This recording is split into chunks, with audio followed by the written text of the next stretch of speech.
வணக்கம் முத்து ப்ரோ. வணக்கம் ஸ்ரீராம். மூஞ்சிலே தெரியுது, ஒரு சந்தோஷம் தெரியுது. சிரிப்ப கட்டுப்படுத்திட்டு இருக்கிறீங்க. பஞ்சாப் சந்தோஷம்லாம் ஜெயிச்சிருந்தீங்க. ஒண்ணும் இல்ல. நான் பிரெடிக்ட் பண்ணது நடந்துச்சுன்ற ஒரு ஒரு ஃபீலிங் தானே தவிர பெருசா சந்தோஷம்லாம் எதுவும் இல்ல. ஒரு விஷயம் இந்த பஞ்சாப் டீமை பத்தி ம், நம்ம வந்து போன வருஷம் சன்ரைசர்ஸ் வந்து என்ன ம். பிராண்ட் ஆஃப் கிரிக்கெட் விளையாடி நம்மள அவ்வளவு என்டர்டெயின் பண்ணாங்களோ அந்த புத்துணர்ச்சி இந்த பஞ்சாப் டீம் கிட்ட நான் தெரியுதுன்னு ரொம்ப நாளா சொல்லிக்கிட்டு இருக்கேன். சோ அவங்க ஜெயிச்சது ஒரு மாதிரி சந்தோஷம். எதனால 6 அன்கேப்டு இந்தியன் பிளேயர்ஸ். பிரியான்சாரி uncapped, Prabh Simran Singh uncapped, Shashank Singh uncapped, ம். ஒரு நெஹால் வதேரா அன்கேப்டு. போலிங்லயும் நீங்க ஹர்ப்ரீத் பிரார் அன்கேப்டு, மொத்தம் 6 பிளேயர்ஸ் இருக்காங்க. நான் ஒருத்தரை விடுறேன்னு நினைக்கிறேன். சோ இந்த மாதிரி ம். பிளேயர்ஸோட குவாலிஃபயர் 1ல ஜஸ்ட் ஒரு 2 மேட்சஸ் அவே ஃப்ரம் ஃபைனல் இருக்கிறது ரொம்ப பெரிய விஷயம். மேக்ஸிமம் 3 மேட்சஸ் இப்போ. Brand of cricket positive cricket தான். இன்னைக்கு ஸ்ரேயாஸ் ஐயர் பேசும்போது சொல்றாரு, ஜெயிக்கிறது மட்டும்தான் எங்களோட ஒரே இலக்கு. அதுக்காக என்ன வேணாலும் பண்ணலாம், எப்படி வேணாலும் ஆடலாம். அதுதான் வச்சிருக்கிறாங்க. ஸோ அதான் அவங்களோட அப்ரோச். பாசிட்டிவ் ஆடணும், அட்டாக்கிங் ஆடணும் அப்படிங்கிறதான். ஸோ அது இப்போ வரைக்கும் கை கொடுத்துருக்கல. ஏன்னா சன்ரைசர்ஸ் மாதிரி ரொம்ப பிளைண்டராகவும் ஆடல. கொஞ்சம் பார்த்தும் ஆடுறாங்க. பார்த்து ஆடுறதுக்கான பிளேயர்ஸும் இருக்கிறாங்க. பட் பாசிட்டிவா தான் ஆடுறாங்க. ஸோ அத எப்படி பார்க்குறீங்க? இந்த மேட்ச் இன்ஃபேக்ட் கொஞ்சம் கர்டைல் பண்ணி ஆடினாங்க ஸ்ரீராம். பிரியான்சாரியா பாருங்களேன், இந்த மேட்ச் வரைக்கும் அவரோட சேசிங்ல மொத்தமாவே 50 ரன் கூட அடிக்கல சேர்த்து. ஐ திங்க் 4 மேட்ச்ல. ஃபர்ஸ்ட் பேட்டிங்ல 300க்கு மேல அடிச்சிருக்காரு, including 50 and 100 against CSK. But second பேட்டிங்ல அவர்கிட்ட இந்த ரன்ஸே வரல. பட் இந்த மேட்ச் காமிச்சா அவர் அடிச்ச மாதிரியே இல்ல. 170 ஸ்ட்ரைக் ரேட்ல அடிச்சாரு. இங்கிலீஷ் அடிக்கிறாருன்றது கிளியரா தெரியுது. டம்மு டிம்னு அடிக்கிறாரு. பிரியான்சாரியா சைலண்டா மெச்சூர்டா அவரோட நாக் எடுத்துட்டு போனாரு. ஜெயிக்கிறதுக்கு முக்கிய காரணம் இருந்தது. அந்த பார்ட்னர்ஷிப்பே முடிச்சிருச்சு ஸ்ரீராம். சோ நீங்க சொல்ற மாதிரி இந்த பாசிட்டிவ் அப்ரோச் இருக்கு. ஸ்ரேயஸும் வந்த உடனே பெரிய ஷாட்டுக்கு தான் போகிறாரு. அதுக்கப்புறம் நெஹால் வதேரா வந்தும் அந்த ஷாட்டுக்கு தான் போவாரு. இதுக்கப்புறம் நீங்க விட்டீங்கன்னா சஷாங்க் சிங், அதுக்கப்புறம் வராரு ஸ்டாயினிஸ்.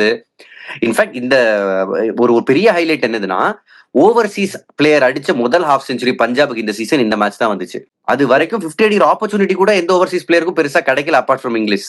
நீங்க இப்ப இங்கிலீஷ் பத்தி பேசும்போது அப்படி ஸ்ரேயாஸ் பத்தி வந்துரலாம்னு நினைக்கிறேன். இங்கிலீஷ்க்கு வந்து நம்பர் 3 பொசிஷன குடுத்தது ஸ்ரேயாஸ் தான். ஏன்னா, அது ஸ்ரேயாஸோட பொசிஷனா இருந்துச்சு. அதுக்கு இன்னைக்கு போஸ்ட் மேட்ச் பிரசன்டேஷன்ல அதுக்கு விளக்கமும் குடுத்தாரு.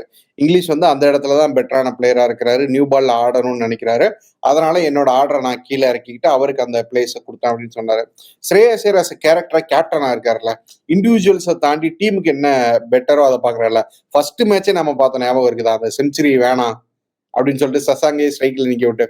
ஸோ அங்கேயே அவர் வந்து காமிச்சிட்டாரு. இந்த டீம் வந்து இப்படிதான் போக போகுது, இப்படிதான் இருக்க போகுது அப்படிங்கிறத. அத ஒவ்வொரு மேட்ச்லயும் லீடிங் ஃப்ரம் தி ஃப்ரண்டா காமிக்கிறாருல்ல. அது ரொம்ப அழகா இருக்குல்ல பாக்குறதுக்கு. ரொம்ப அழகா இருக்கு ஸ்ரீராம். இன்ஃபேக்ட் நான் வந்து உங்ககிட்ட ஒரு கேள்வியை கேட்கிறேன். இதையே ஒரு தோனி பண்ணியிருந்தாரோ, இல்லைன்னா ஒரு ரோஹித் சர்மாவோ, நீங்க எந்த பிளேயர் வேணாலும் நீங்க கிரேட் கேப்டன் நீங்க நினைக்கிறீங்களோ போட்டுக்கோங்க. இந்த மாதிரி ஒரு 6 அன்கேப் பிளேயர்ஸ் டீமை எடுத்துட்டு வந்துட்டாங்க பிளே ஆஃபுக்குள்ள, இவங்க தான் கிரேட்டஸ்ட் லீடர்ன்ற பேச்சு வந்திருக்குமா வந்திருக்காதா? கண்டிப்பா வந்திருக்கும். கண்டிப்பா வந்திருக்கும். ஸ்ரேயஸ் அதை பண்ணிருக்காருன்றதுனால நம்ம வந்து அந்த அளவுக்கு இதை வந்து கொண்டாடுறதுல, பட் அந்த அளவுக்கு கொண்டாட வேண்டிய தகுதியை ஸ்ரேயஸ் அடைஞ்சிருக்காரு. எவ்வளவு தடவை நம்ம ஷோல நான் சொல்லியிருக்கேன், நீங்க வந்து ஐபிஎலோட greatest captains Rohit Sharma, MS Dhoni, Gautam Gambhir அந்த லிஸ்ட்ல ஸ்ரேயஸை வைக்கணும். வராரு அந்த லிஸ்ட்டுக்கு. இப்ப இல்லைனாலும் அடுத்த 2 வருஷத்துல வந்துருவாரு. இல்ல 3 எனக்கு வெவ்வேறு என்னன்னா டீம் வேற யாருமே பிளே ஆஃப் எடுத்துட்டு போனது இல்லையே. எனக்கு என்னன்னா, அந்த ரிஸ்க் அவரால வந்து எப்படி எடுக்க முடியுதுன்னு கேட்கிறேன். ஏன்னா அவரோட பிளேஸ வந்து விடுறதுக்கான தைரியம் அவர்கிட்ட இருக்கு. அவரோட அது பெட்டர் வெறும் பிளேஸ் இதுதான் ஸ்ரீராம். Mix and match. நீங்க மும்பை கூட அவங்களோட இந்த மேட்சை விட்டுருங்க. இந்த மேட்ச்ல 6வது ஓவர்ல விக்கெட் விழுந்ததுனால ஒரு மாதிரி பிக்ஸ்ல மாட்டிக்கிட்டாங்க. சீக்கிரம் ம், விக்கெட் விழுந்துச்சுன்னா வில்ஜாக்ஸ் வராரு பவர் பிளேக்குள்ள. ம், விக்கெட் லேட்டா விழுந்துச்சுன்னா அதுக்கப்புறம் சூரியகுமார் யாதவோ திலக் வர்மாவோ வராங்க. ம். அது ரிக்கில்டன் அவுட் ஆகுறாரா, ரோஹித் அவுட் ஆகுறாரான்ற பொறுத்து தான் அவங்களோட ஸ்ட்ராட்டஜி இருந்துச்சு. சோ அந்த மாதிரி தான் இந்த மேட்சும் பஞ்சாப் பார்த்தாங்க. பவர் பிளேலயே விக்கெட் விழுந்துச்சுன்னா ஜாஷ் இங்கிலீஷ் போய் அவரோட பவுண்டரிஸை விளையாடட்டும். ம், அது வந்து ஜஸ்ட் ஹார்சஸ் ஃபோர்ஸ் கொடுத்தது. அது வந்து அவரோட இடத்த தியாகம் பண்ணி கொடுத்தாருன்றது வெளியில இருந்து பாக்குறது வேணா தோணலாமே தவிர டாக்டிக்கல் டிசிஷன் தான். ம். அந்த பார்ட்னர்ஷிப்பே கேம் முடிஞ்சிச்சு. ஸ்ரேயஸ் வந்ததால அதே தான் பண்ண பார்த்திருப்பாரு. இவர் என்ன பண்ணாரோ அதே தான் பண்ண பார்த்திருப்பாரு. அப்படிதான் நீங்க சொன்ன மாரி அந்த ஃபாரின் பிளேயருக்கு தான் ஃபர்ஸ்ட் 15னீங்கல்ல.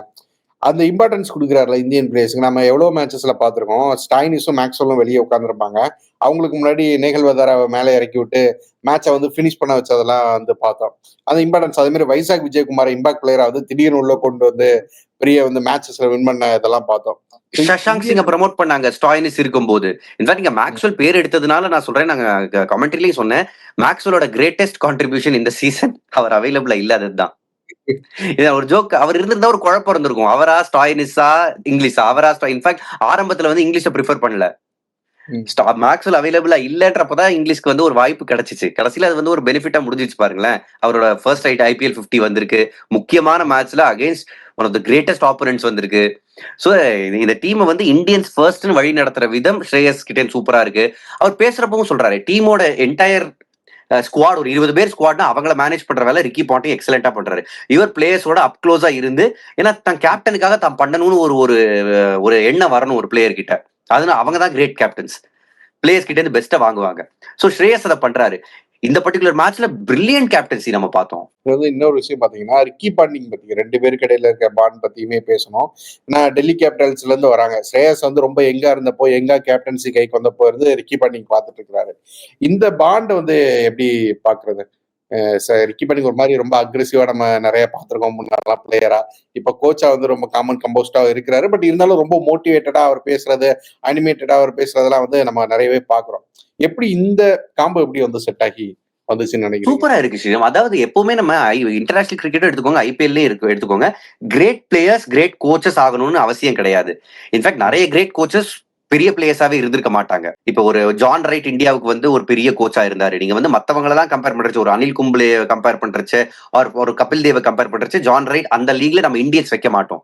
பட் அவர் one of the greatest Indian team கோச்சஸா இருந்தாரு. கேரி கர்ஸ்டன் ஒரு great opener in his own right. ஒரு ஜான் பியூக்கனன் ஆஸ்திரேலியாக்கு இருந்தாரு. பெரிய பிளேயர் எல்லாம் கிடையாது. அவர் பெரிய கோச் ஆனாரு. இப்ப ஸ்டீஃபன் பிளமிங்கும் எடுத்துக்கோங்க. ஐபிஎல் அவ்வளவு பெரிய சக்சஸ்ஃபுல் கேப்டன் கிடையாது அவரு.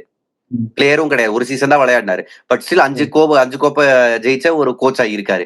சோ நிறைய இடத்துல இந்த மாதிரி கிரேட் பிளேயர்ஸ் தான் கிரேட் கோச் ஆகணும்னு அவசியம் கிடையாது. பட் ரிக்கி பாண்டிங் இந்த ரூலை வந்து மாத்துறாரு. செம கிரிக்கெட்டிங் பிரெயின் வச்சிருக்காரு.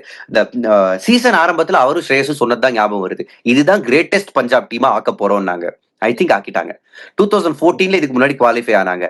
அப்ப கூட நிறைய ஓவர்சீஸ் பிளேயர்ஸ் மேல டிபெண்டன்சி இருந்துச்சு. அதான் மேக்ஸ்வெலோட பெஸ்ட் ஐபிஎல் சீசனா இருந்துச்சு. ஜார்ஜ் பெய்லி ஓரளவுக்கு நல்லா பண்ணுவாரு. பட் இந்தியன் பிளேயர்ஸா எடுத்துட்டு போற சீசன் இந்த சீசன் தான். இந்த இந்தியன் பிளேயர்ஸ் கோரா இருந்து கொண்டு போறதான ஐபிஎல். எல்லா டீம்ஸும் எந்த இந்தியன் கோர் வலுவா இருக்குதோ அந்த டீம்ஸ் தானே வந்து முன்னாடி போய் ஜெயிச்சிருக்காங்க. எக்ஸாக்ட்லி. இன்ஃபேக்ட் இந்த டீமோட இந்தியன் கோர் நீங்க வந்து ஆரம்பத்துல யாருமே இல்லையேன்னு நினைச்சோமே. ஹர்ஷ்தீப் சிங் ஒரு எஸ்டாப்ளிஷ் கிரிக்கெட்டர், யுஸ்வேந்திர சஹல் ஐபிஎல்ல ஒரு லெஜெண்ட். ஓகே, இவங்க 2 பேரையும் தூக்கிட்டு ஸ்ரேயஸ் ஐயர் ஒரு இந்தியன் கிரிக்கெட்ல பல வருஷமா ஒரு சூப்பர் பிளேயர், ஐபிஎல் பொறுத்தவரை ஒரு கிரேட் பிளேயர். இவங்களை தவிர எந்த இந்தியன் பிளேயர் மேல நீங்க வந்து நம்பிக்கை வச்சு இவன் சாம்பியன்ஷிப் ஜெயிச்சு கொடுப்பான், இவன் பிளே ஆஃப் எடுத்துட்டு போக நீங்க வந்து அப்படியே பாயிண்ட் பிளாங்க்ல சொல்ல முடியும்? யாருமே இல்ல.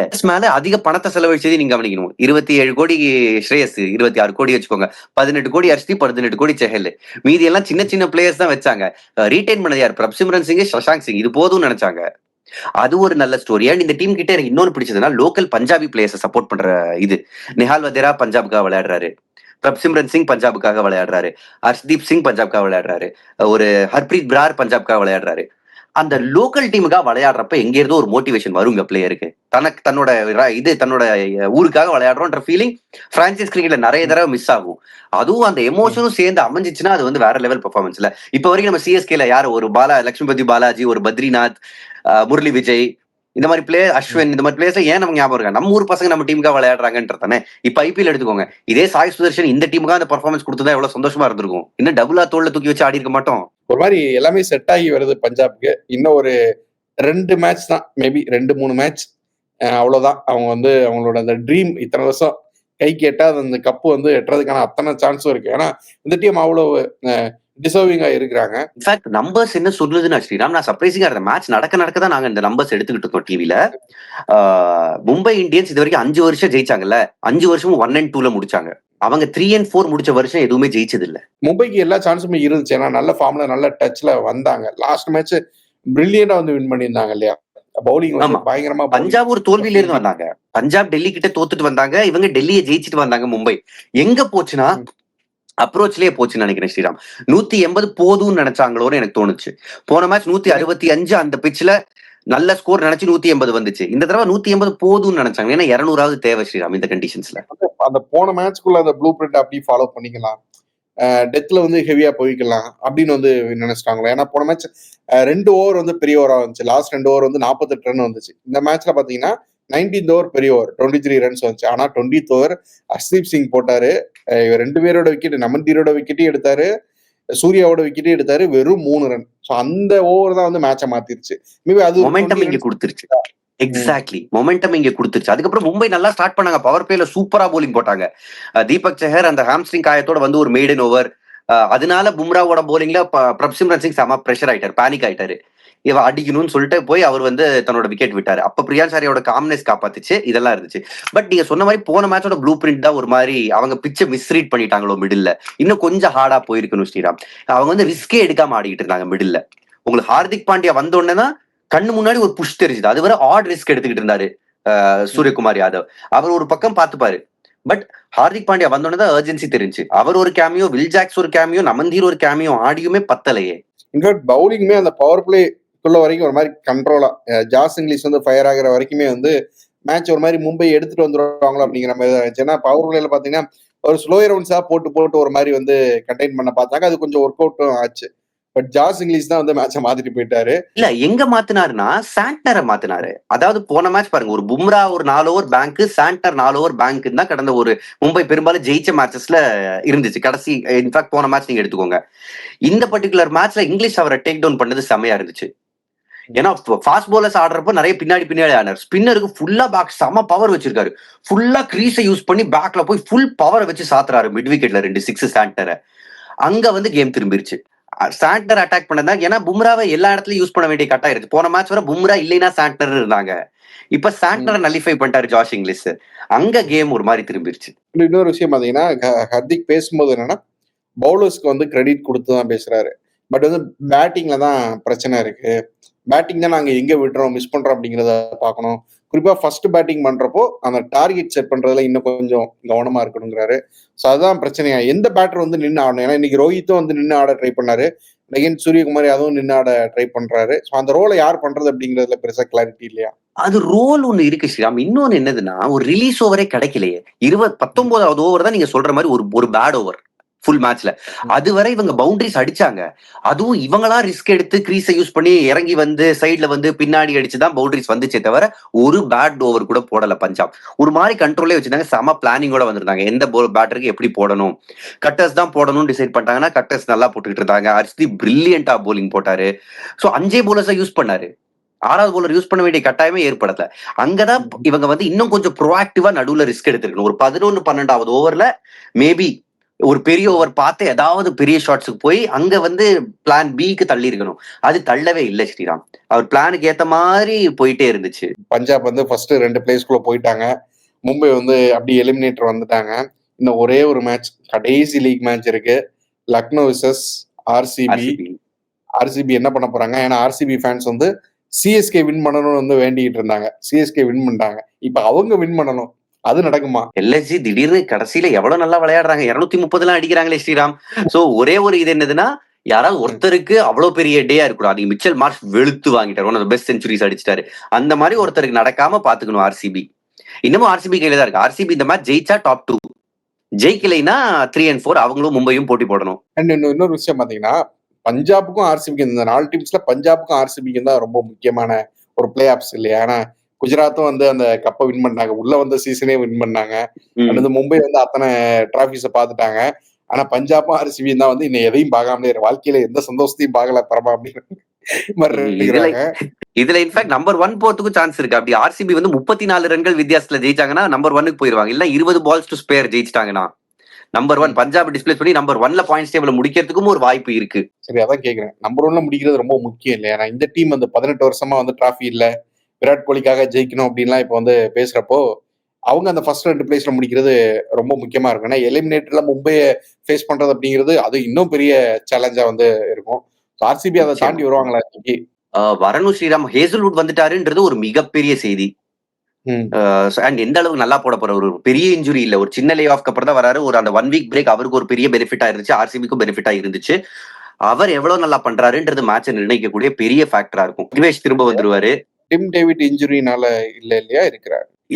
எந்த செய்தியும் வரலையே ஸ்ரீராம். எனக்கு தெரியல வராரா இல்லையான்னு.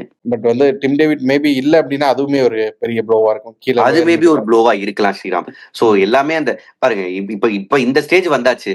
சோ எல்எஸ்ஜிய அந்த மிச்சல் மார்ஷி, ஐடன் மார்க்கரம், நிக்கலஸ் பூரன் 3 பேரையும் அவ்வளவு பெருசா அடிக்காம விட்டா ஆர்சிபி வின்னு. அதுக்கு ஹேசல்வுட் ஒரு 3 பாலை இறக்கி ஆகணும். அது நடக்குதான்னு பார்ப்போம். ஆர்சிபி கடைசி ஒரு மேட்ச் விட்டுறாதீங்க. ஏன்னா ஆர்சிபி ஆமா, ட்ரீம்ஸ் எல்லாம் வந்து இந்த மேட்ச்ல தான் இருக்கு. 18 at 18.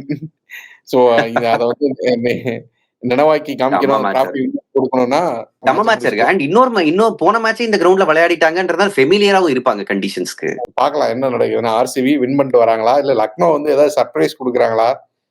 ஓகே. இல்ல டெஃபினெட்லி ஓனருக்கு ஸ்ரீராம். மேட்ச் வந்து அப்படி வந்து வின் பண்ணி கேக் வெட்டி ஏதாவது செலிப்ரேட் பண்ணிட்டு போலான்னு எதுவும் பிளான் வச்சிருக்காங்களா என்னன்னு தெரியல. ஏங்க போன மேட்ச் அவர் வரலன்னு நினைக்கிறேன். ஜெயிச்சாங்க. அது சரியப்பா. அந்த சென்டிமெண்ட்லயே வீட்ல இருந்தாலும் இருந்துருவாரு. பார்க்கலாம் என்ன நடக்குதுன்னு. பார்க்கலாம். சரி பார்த்துட்டு ஸ்ரீராம். RCB okay Sriram. மேட்ச பார்த்துட்டு வரலாம். Thank you bro. Thank you. நிச்சயமா. Thank you Sriram.